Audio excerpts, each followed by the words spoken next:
main reason why Sway had jumped in the first place was to get info on one of the players so that if True. Paradox secures the kill, he could get the weapon. And since he had smokes and flashbangs, and since he had to deal with 1v1 gunfights, all he required was information. And once he got it, once he knew that he was playing in towards Fountain, he just had to dance around, get the kill, and just with such minute detail. Risks is what Sway does best, and eventually we did get to see that in that bright example on run 13. I actually like that. Yep. She did the best job that she could do. Got information on onto the players, and whenever it came down to the buddy system, she was able to help Paradox out in every single way possible. When it came down to a 2v2 scenario, and if both of them were close together, you know the trades were coming. There's no way Paradox misses those. There's no way Sway misses out on the trades, and that is what's the most important part. It does not matter if you lose that first 1v1 engagement if you can get the trade. Then you play the 1v1 yourself. You have smokes, you have flashes, you have everything under your belt to make that fight happen for you. That is when you are alone. But it matters the most to either win that 50-50 or guarantee a 100% for that trade. You cannot miss moments like this. And when you look at the other side of Third Leg Esports, they played it pretty well. They had the trades, they had the understanding, and they also knew how to adapt to the aggressive strategies being played out by the members of Rat Syndicate. They did their best. They did their ample best for this entire scenario. But moving on back from that, we saw that Rat Syndicate at the very end took a completely different approach. They changed their playstyle out. They took it a lot more seriously. They took their time. They used utility. And this is the first time we have seen players use proper flashes to get themselves out in towards the side. The powerful positions right behind the main well or even at chicken coop were nothing to them because they are expecting it. Sway already swung out completely onto catwalk while Paradox came in late so that he can hold the right side. He already has an isolated angle. Plus, Sway is on the complete left hand side of the catwalk, basically meaning they have covered both of the exit points from chicken coop. So where do you run? Where do you turn? You have nothing to do unless your teammate flashes you in so that you can take that swing. Teamwork was not as present from the side of Third Leg Esports, while teamwork galore was on the other end of Rat Syndicate right at the very end. Well played from either side. And hopefully we do see a lot more coming in from Third Leg Esports because I like their playstyle, but maybe as a team or maybe as two buddies, they just need to play a bit more. Yeah, Young definitely showed, that it's a team that they should not be underestimated. And especially when Rat Syndicate realized it sooner on the second half, they decided to play it as serious as possible. The flashes were, even True. the lineups were used on smoke to block the important lines of sight in order for them to secure the round. So, Third Leg Esports, let's take a look at the board. 13 kills to Paradox and 9 kills to Young. An amazing talent, a great player, and ISIS cannot wait to see him in the next future tournaments. But his journey comes to an end for in the dynamic duos for Counter-Strike Global Offensive. 8 kills to ARS. We've also seen him make some amazing plays, but when it comes to the trade games, it was none other than the Rat Syndicate who secured a lot of important rounds. Sway, amazing job with information being gained and playing with the trade outs. 6 kills, 57 ADR, and also Young 9 kills and 8 kills to ARS from the side of Third Leg Esports, 9-6, and I believe that is the third map. Actually, 3 times the cobblestone done in day two. So match number 4 and match number 5 are the only 2 matches left online. So I'm hoping for a different map this time. Maybe Short Dust, maybe Boyard, maybe Lake could be a possibility if Batman and Robin decides to go above and beyond with their strategies. But we just have to Yeah, wait and watch, they're folks. trying to But make the this bat time, cave. yeah, they're just trying to get inside the bat cave. Imagine if there was an Easter egg in Lake where you just open the boat and next thing you know, there's a bat cave inside. That would be fun, wouldn't But it? yeah, that would be fun to watch. But all in all, 9-6 There's a custom scoreboard map for and it, actually. syndicates. Yeah, I think there should be in the community There maps, is, maybe there on is, server there browser, is. but that is, yeah. But an Easter egg would be cool too. We've seen a lot of Easter eggs too from Val games too. But all in all, again, let's come back to the 2v2s. Our third match is completed. We just have to wait for the first match. Batman and Robin versus Too Simple. We've seen Too Simple's performance with some ridiculous, a spray transfer that we've seen on Short Dust, and now they're going up against the Deadly Duos. Let's see what's going to happen, but in order for that to happen, we'll be taking a short break. We'll be right back.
Hey,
we can run away. You say you want to. You wanna go back. You wanna go back to a place where we can hide. You wanna stay there, wanna stay there. You wanna stay there, we can leave it, pay me high.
Hey,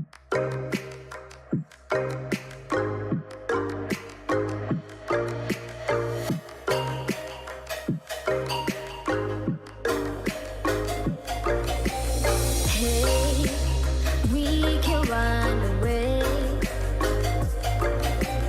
You say you want to. You wanna go back, wanna go back. You wanna go back to a place where we can hide. You wanna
Hey,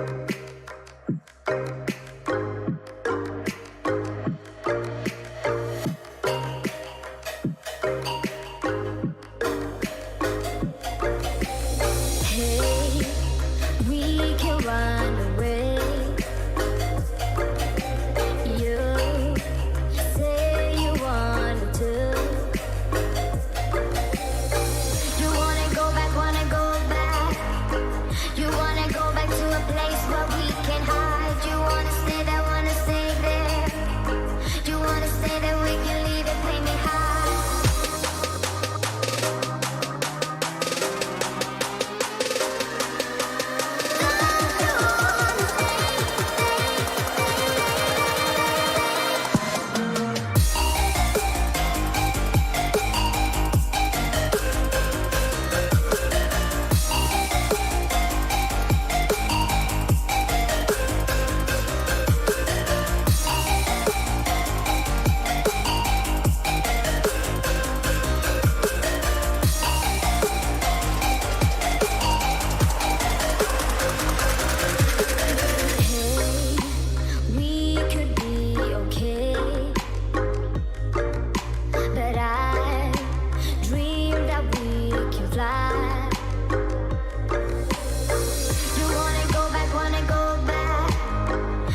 Hey, we can run away. You say you want to. You wanna go back, wanna go back. You wanna go back to a place where we can hide. You wanna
And welcome back, ladies and gentlemen, to the Lenovo Tech World India Edition presents Dynamic Duels Counter-Strike Global Offensive with your boy Aggressive, and of course Baba Agusta on my side. The matchup for now is going to be the fourth game of the day. So let's see exactly what the teams have in store for us, because the first three matches, they've been a little bit up, they've been a little bit down, but at the same time, does that really mean that it hasn't been a one-sided affair, or has it been really close? It's been both. Honestly, I have no idea what happened through some of these matches, but goddamn, were they insane to watch. Rat Syndicate versus the third leg was the closest matchup that we had up till now, going to a 9-6 scoreline.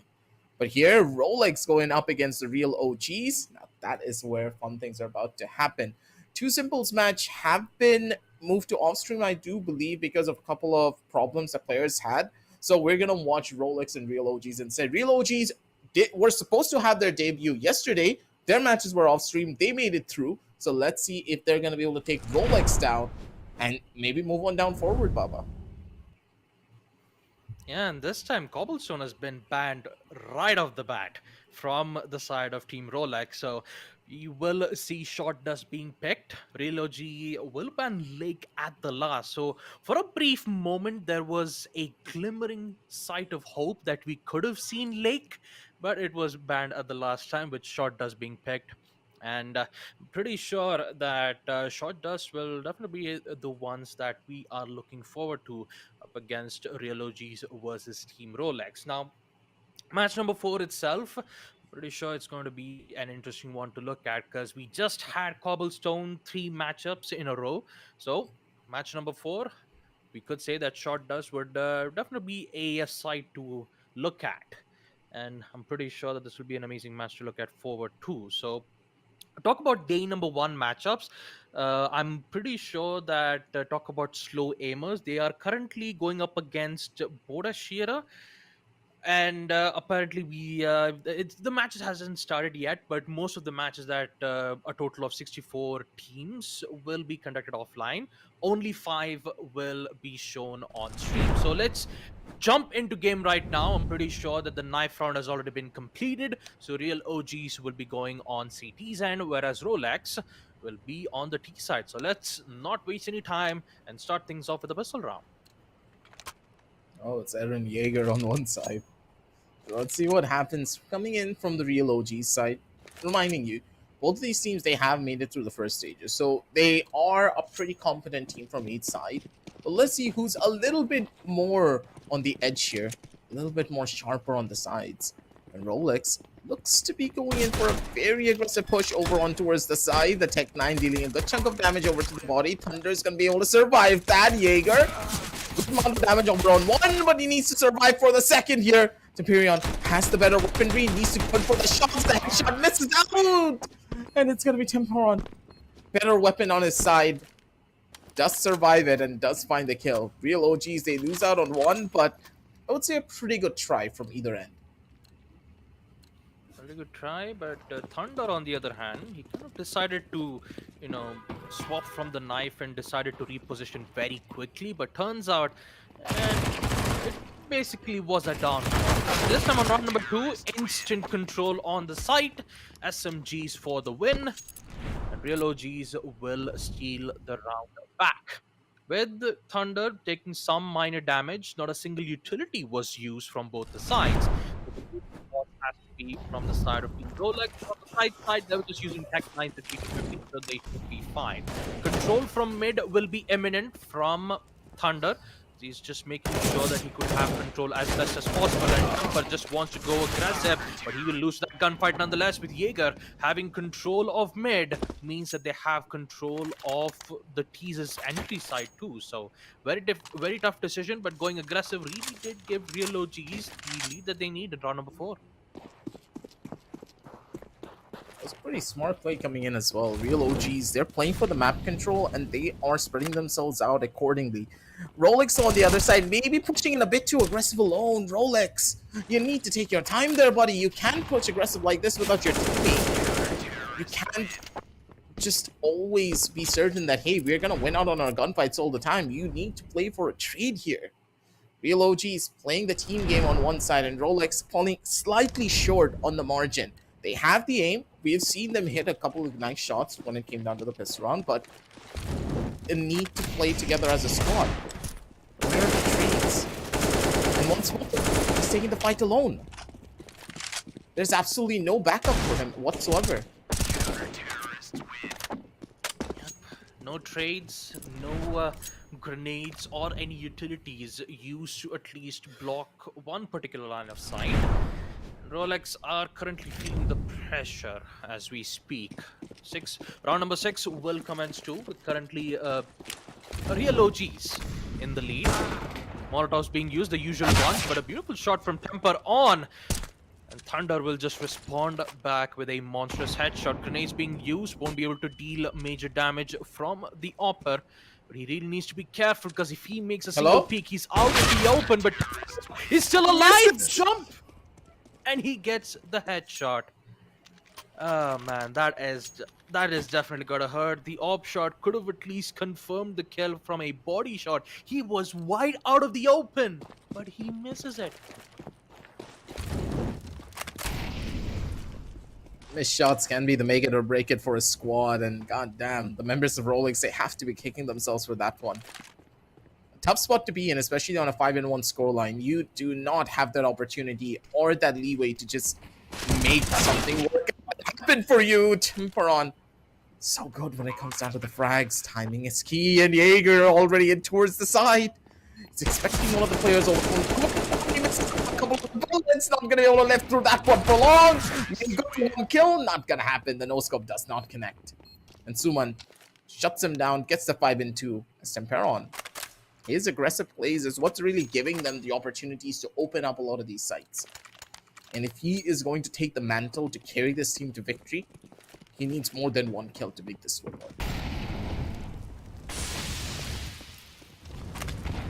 Once again, we will see real OGs applying pressure towards the side this time. They just decided to let Team Rolex have control on mid and short dust.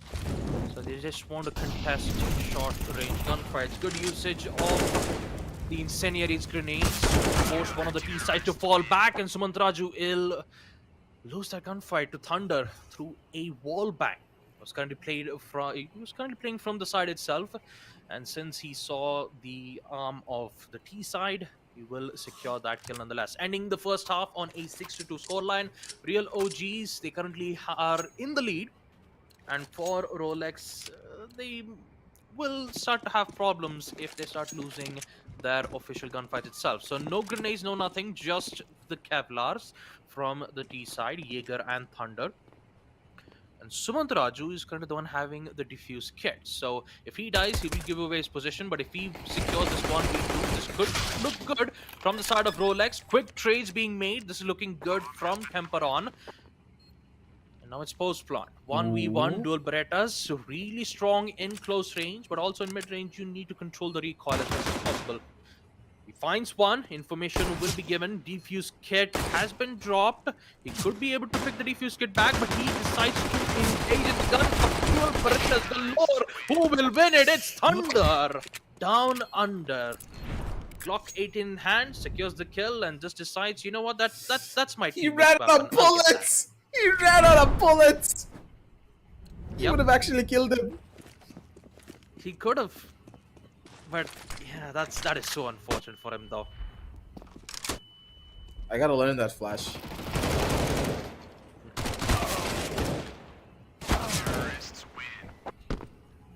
For Thunder, he's got even more control. They're just rushing in, taking fights. The utility usage is not as clean as you would have thought it would be, but hey, it's completely fine in time here, right? If you can aim, do you really need that level of utility usage? Not really. Like I said, there's a lot of strategies that go involved in it, and I'm pretty sure that pressure is one of them. And Thunder will definitely apply to it, to its best efforts.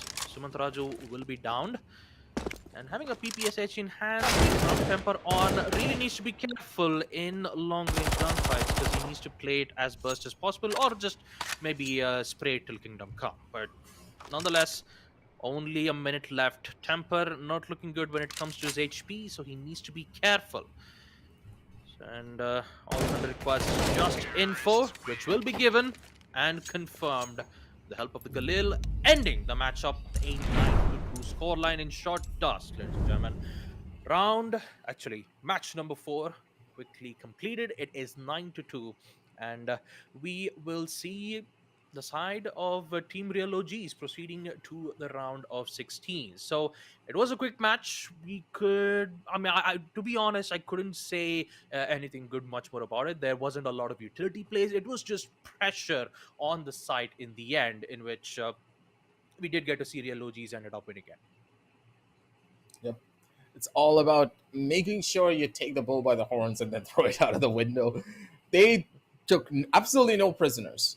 Real OGs were like, okay, if Rolex are going to rush into us, we're just going to play the buddy system. We don't need to think about our utility as much because if they're not going to use utility, we'll just use minimum amounts of flashes and just swing together as a squad. Because Rolex, they had a tendency of just rushing in one by one.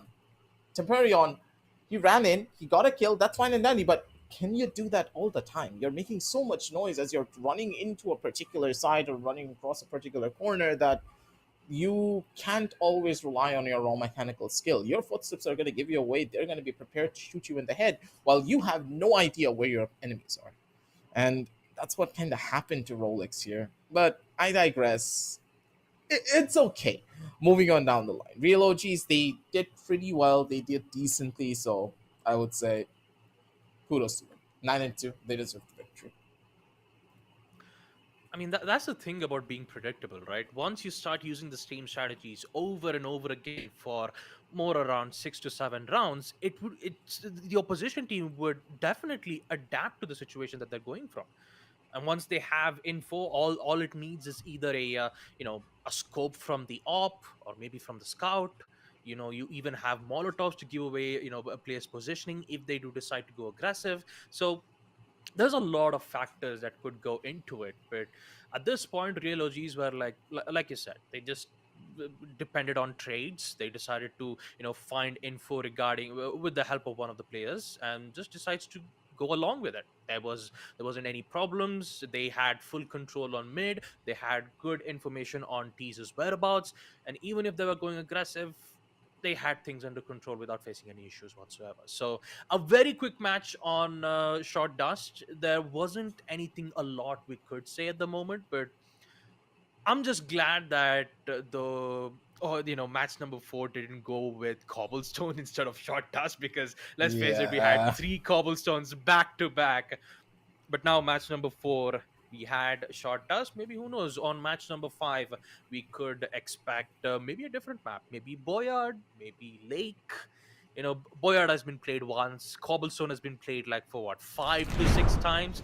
But let's take a look at the scoreboard Yep. once again and take a look at the statistics on match number 4 short dust. Thunder just went nuclear down here. 14 kills to this man, 36% headshot percentage. He was doing work on towards the server. Jaeger not really having the best of matchups, I would say, but he kind of did his job, right? He took first Mhm. contact. He was being the entry fragger for his squad, and Thunder was secondary on the trade, so that's completely fine. You get the information, your teammates are able to capitalize. That's how you play the buddy system. While on the other side, Rolex, they just were not in tandem. They were good as individuals, but as a team, they needed more work. They needed some more time to cohese these things through. So at the end of the day, I guess it's fine. You can just pat yourself on the back and be like, we have more tournaments down the line. But for the real OGs, hats off. They deserve this. Yep.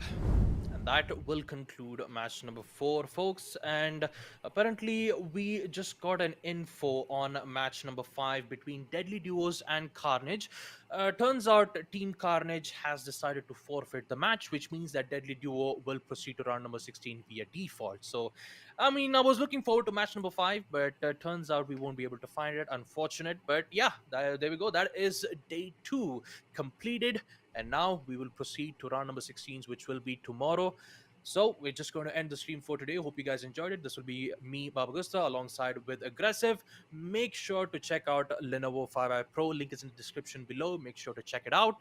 And also make sure to subscribe to our YouTube channel. Make sure to like, comment, subscribe. Check out our socials. Everything is in the link down in the description below. So we're going to take a leave and we will see you guys tomorrow. Until then, take care and goodbye.